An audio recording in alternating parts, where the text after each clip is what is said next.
would you describe Portland? Rainy? Yeah. Quirky? Sure. Green? No, not that green. Green? All right. How about an anarchist jurisdiction? Because that's what the Justice Department says we are.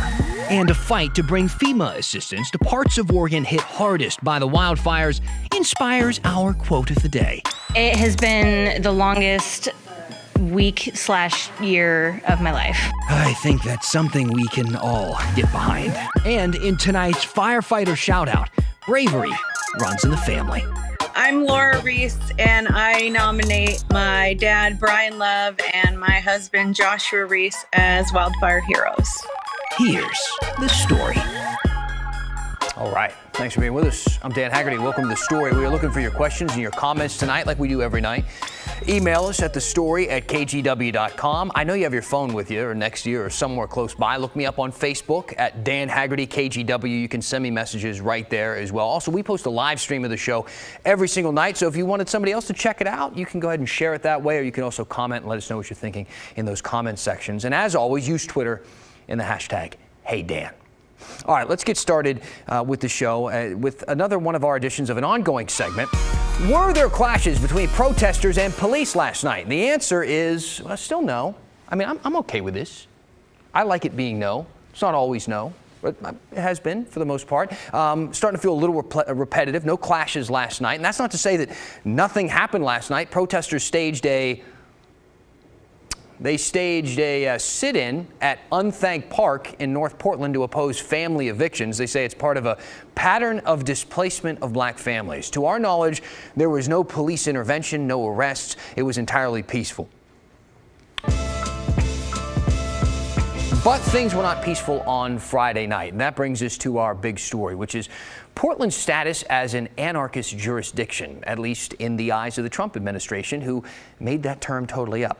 The president has made it clear, though, he is tired of the protests, and because he's so tired, he's slapping 3 American cities with that label and threatening to withhold federal funds from them. Which funding, you're probably asking? Well, that's not exactly clear. When might it happen? That's the natural follow-up. He's not saying.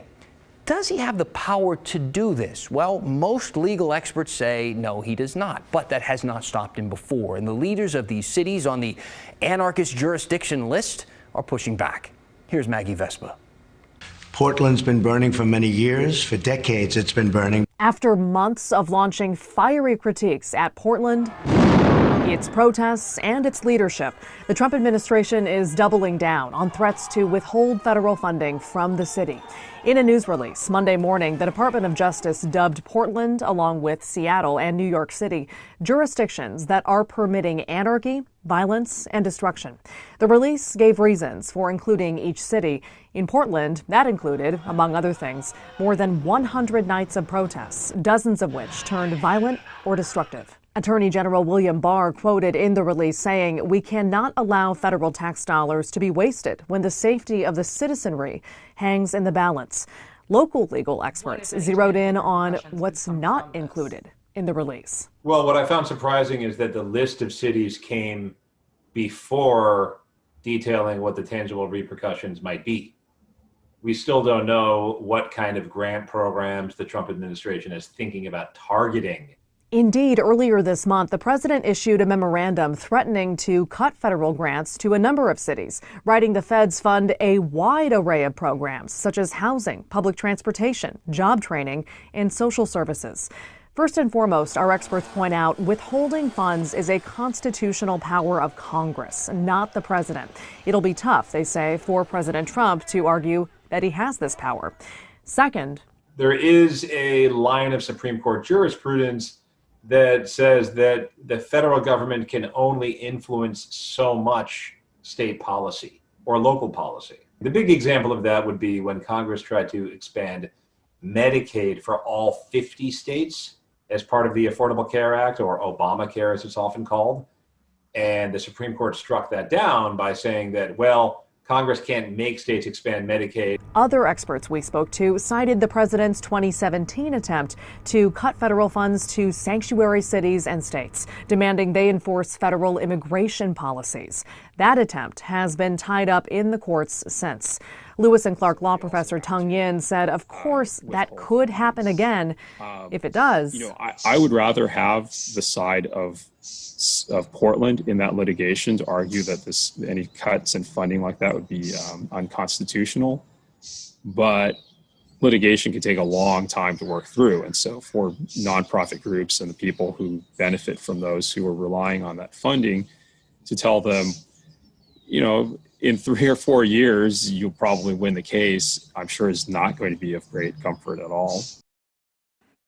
Okay, Maggie Vespa joining us now. Maggie, I just feel like there's so much up in the air here. You have this ominous threat from the president. He's saying he's going to withhold funds. Experts are telling us he can't do that. It almost sounds like something that is probably headed to a courtroom somewhere before we learn much more. But are we hearing from the leaders of these cities, the mayor of Portland, for instance?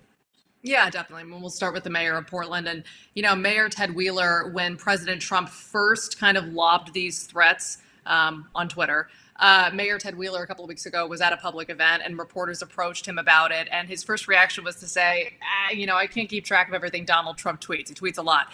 But then he went on to say he obviously had seen the statement and the tweet. And he said it made him really mad because the president was kind of, as we said, vaguely threatening funding tied to housing, funding tied to food, and funding tied to these essential services at a time when we're in a pandemic and there's record unemployment. So fast forward to today, the mayor called the DOJ's designation, quote, thoroughly political and unconstitutional.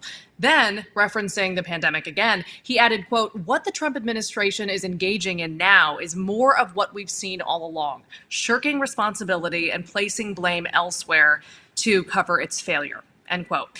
And we're hearing similar responses from city leaders in Seattle and New York. And then today, also, the Attorney General of the state of New York announced that she's already preparing a lawsuit in case President Trump tries to go forward with this tied to funding in any capacity.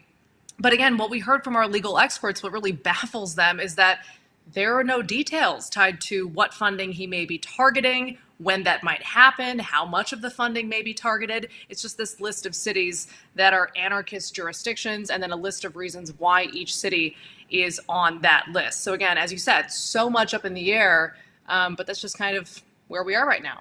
So we'll see. It stays in the air for the time being. All right, Maggie, thank you. Now, last week on The Story, you may remember, I talked to both Oregon Secretary of State candidates, and I got this from Joe, who sent me a message afterwards.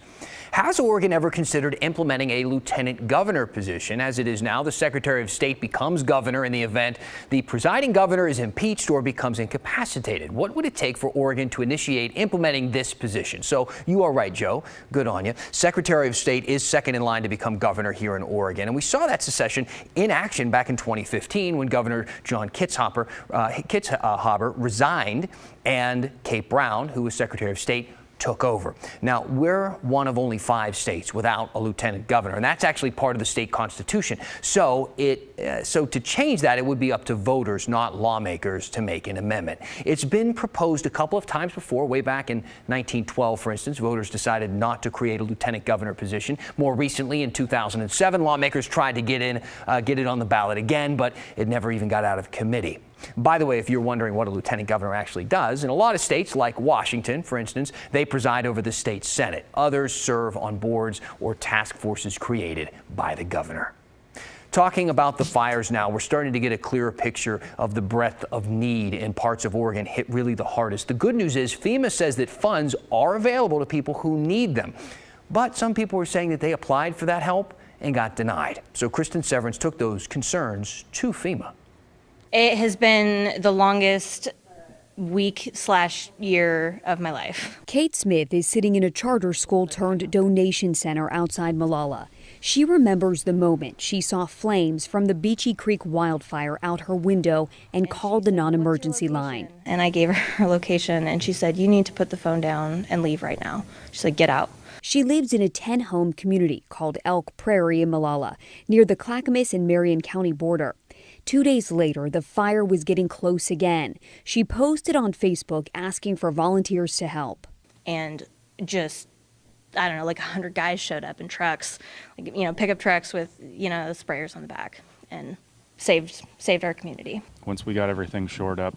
Some have nicknamed that group of volunteers the Hillbilly Brigade or Malala Militia, credited for saving hundreds of homes. It's surprising for most of the state, but for me living here, it's not a surprise. These are guys that I played with in the mud. These are kids that I played with football with. Those guys over there were my mentors in life. Now, Kate's trying to do her part to help the community. Through her work with nonprofits, she knows how to match resources to the people who need them and how to apply for federal assistance. Just let me fight the fire again. I mean, honestly, that was easier than dealing with FEMA, dealing with trying to contact the senator's office, trying to contact the county. It has been hell. It has been worse than fighting the fire. Oregon was approved for federal disaster assistance, meaning victims can get money for temporary housing, home repairs, or low-cost loans. But you have to apply. Kate helped a neighbor who lost his home apply and already had 2 applications rejected. But even if that is inaccurate and for some reason we're doing it wrong, we've begged for an actual FEMA resource coordinator and have received no response. I brought her concerns to FEMA spokesperson Lynn Kimbrough. Some residents were frustrated. They want to see, FEMA representatives on the ground in the areas most impacted. Is there a plan for that? There is a plan to have FEMA staff on the ground. In fact, FEMA staff is on the ground. FEMA has disaster survivor assistance teams. Traditionally, pre-pandemic, they would go door to door in hard-hit areas to make sure that we're connecting with folks and getting them applied for assistance. In this pandemic setting, our disaster assistance teams at this point are not going to go door to door, but they will be located in hard-hit communities. Kimbrough said disaster teams will be set up this week in the counties impacted by wildfires at locations determined by local officials. KGW will share that information with Kate Smith and everyone else as soon as we have it. Because right now, what we're doing is not working. And it's incredibly frustrating. We should find out the county and location where those FEMA teams will be set up very soon, probably by tomorrow. Kristen, what about these denial letters, these people who are applying for help but not receiving any? So FEMA officials said 2 things here. One, make sure you're really reading your letter because they could be requesting additional information, maybe something about your insurance policy. So make sure you're reading that letter. If it is a denial, because that can happen, you can file an appeal. I put that information on our website. And Dan, it's important to note here, FEMA is not going to cover everything. So if you already received maybe some money from your insurance company through your policy, then FEMA's not going to give you funds. Let's say you have some damage to your home. Let's say your kitchen is fine, your bathroom is fine, maybe your garage was damaged. FEMA's not going to cover that. So it's important to remember when you are applying, it's not a catch-all. Got it. Interesting. Kristen, thank you. You bet. A viewer has a hypothetical question. How easy would it be to cast the ballot of a dead person by mail? At least we assume this is hypothetical, right? And a shout out to a firefighting family when the story continues.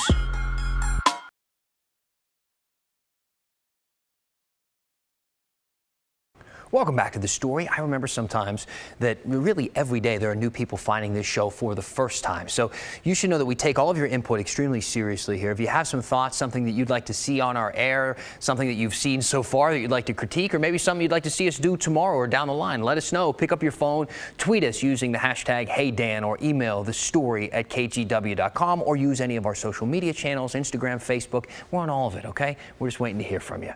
And we got a good question from Marlon. Now that we're about 43 days out from the election, he asked, after a person dies, how many days does it take for the election office to be notified not to send them a ballot? If one is sent and their ballot is returned with a forged signature, would the ballot be counted, or is there some way to catch it?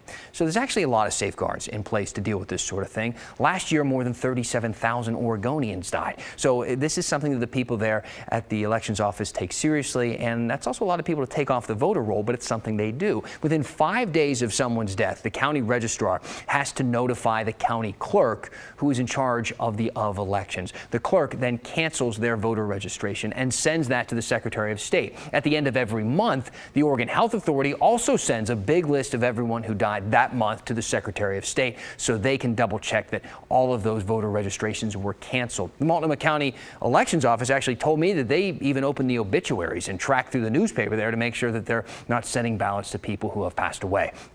Now, some ballots may slip through the cracks, okay, but this is very, very rare. In 2016, 6 people in Oregon were accused of filling out and sending in ballots meant for someone who had died. But you have to keep in mind, that's against the law, and it's a felony, all right? This isn't a slap on the wrist type of crime. And again, that's out of more than 2 million ballots cast statewide. The percentage there is so small, I don't even know how to read it out loud. So, to catch any instance of this, election staff double checks the signatures on every single ballot to make sure that it matches with your signature that they have on record. Now, if you are mailed a ballot for someone who has died, maybe because they live with you, here's what you should do. Write the word deceased on the outside of the ballot envelope and mail it back to them. That way they can make sure that the voter registration is inactivated. Now, we've been doing something I think is special here on The Story, and really across KGW. We've been giving these shout-outs to wildfire heroes. You know, the folks who have stepped up big and small to do pretty much anything they can to help people out during this crazy fire season. My colleague Brenda Braxton heard about a father and son-in-law team who dropped everything to help the town of Detroit and save something really precious along the way. I'm Laura Reese, and I nominate my dad, Brian Love, and my husband, Joshua Reese, as wildfire heroes. Brian is a retired firefighter. Josh also volunteered on the fire lines before joining the National Guard. So when they were asked to help fight the Beachy Creek fire in the town of Detroit, they didn't hesitate.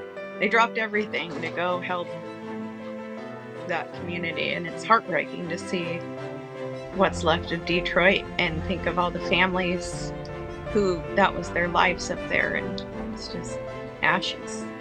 It was really a surreal experience. I drove by the church and all there was this sign. That was all that was left, and it was pretty moving to see that. And as we rounded the corner, here was one of the firefighters, his name's Don, was standing in the rubble with his head down. And I told Josh, we need to go pray with him.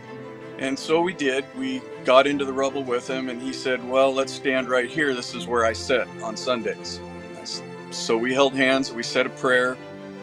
And as we were turning around, I spotted the bell laying in the rubble.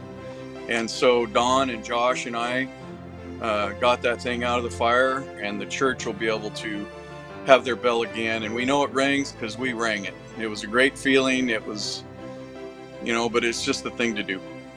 Josh is he was raised to have a heart and care, and he's done that. He's always done that. He will give you before he gives himself. It was a true honor to fight fire next to him. In fact, I asked him at one point up there, I said, did you ever figure you're going to be fighting fire with this old man? And we laughed and moved on. Josh, when he's not fighting fire and being a hero, he hates being called that, by the way. He loves to team rope and ride. And the whole family, we do ride horses, and we do barrel racing and all that crazy stuff. This summer he went to a roping, and for the first time he walked away with more money than he spent, and that was just the highlight of his summer. As far as Detroit, I see nothing but great future. It's never going to be the same, but it will rise. How long it will take, what it will look like, that's, that is unknown at this point. Josh and I both said to the firefighters up there is celebrate the victories, because if you don't, the fire will beat you. And that means, so for every building that didn't burn, that's a victory. The bell is a victory. And that's going to build that strength to build them back up, because a lot of these guys they lost it all, yet they were right there next to me saving what they could. And that's honorable. And I truly believe that the True Colors of Oregon, across the board, whether people were donating food for animals or picking up animals or helping people, it's True Oregon that evolved through this horrific disaster. Well, that shot there, all the guys at the end there. You heard Brenda mention John Reese is in the National Guard. Well, the day after he got home from Detroit, the Guard activated him to report for firefighting duty. So right now he's at Camp Rylea on the coast. He's going to find out tomorrow exactly where he's going to be assigned to fight these fires. Depends really on where the Guard is needed the most, but likely he's going to be gone 2 to 3 weeks. So we thank him and we wish him all the best. We want to do one more of these firefighter hero shout-outs real quick. Tonight, this comes from Laura Mae Harris on Facebook. She posted this photo of her and her husband, Ron Harris. She wrote, "When you literally go through fire together, you know it's meant to be." Thanks for sharing, Laura. And Ron, just, I mean, grade A beard, really great beard. We want to give you an opportunity to brag about your wildfire hero at home. So send us a photo of them. You can be in it, just like this one, along with some words of why they're special, why you think we should brag about them, because we'd be happy to do so. Just use that hashtag HeyDan on Twitter or email the story at kgw.com. There is a viewer who thinks we spend too much attention south of the Columbia, so we're going to read his concerns next, and some others. So grab that phone, tweet us with the hashtag HeyDan, email us at the story at kgw.com. We're going to read a few comments and finish the story next. We got an email from Marty who said it would be really nice to get some stories regarding north of the Columbia, especially around our congressional race. Any way you can interview those candidates like you're doing for the Oregon Secretary of State. Thank you for writing in, Marty. Good news is the congressional race between Republican Congresswoman Jamie Herrera Butler of Vancouver and Democrat Carolyn Long is on our list of races to watch. So we're going to be working on sit-down interviews with both of them ahead of their rematch this November. But we appreciate you keeping us honest and making sure we don't forget about our neighbors on the other side of the Columbia. Let's read a couple things from the night. This one's coming in from Sabrina. At the end of the firefighter piece, you said, great shot of the guys at the end there, but there were 2 female firefighters in that photo. Please acknowledge. And then she left a little heart, which makes me think that it wasn't ill-intended. These monitors in here in the studio are so tiny, sometimes I can't tell, but nice work by the men and women and all of the men and women and all the people who have helped fight these fires. Got something from Kevin. He said, hashtag HeyDan. Yeah, that's what you say. But I'm not sure if I'm reading it. Could it be, yeah, that's what you say, or that's what you say, or that's what you say. You got to put like a little emphasis, maybe like a asterisk or something, so I know. Or you ended it with ... What's the rest of your thought, man? I'm on pins and needles here. Thanks for being with us. Hopefully you're on pins and needles for the work we're going to do the rest of the week. If you are, I'll see you back here tomorrow. That's the story.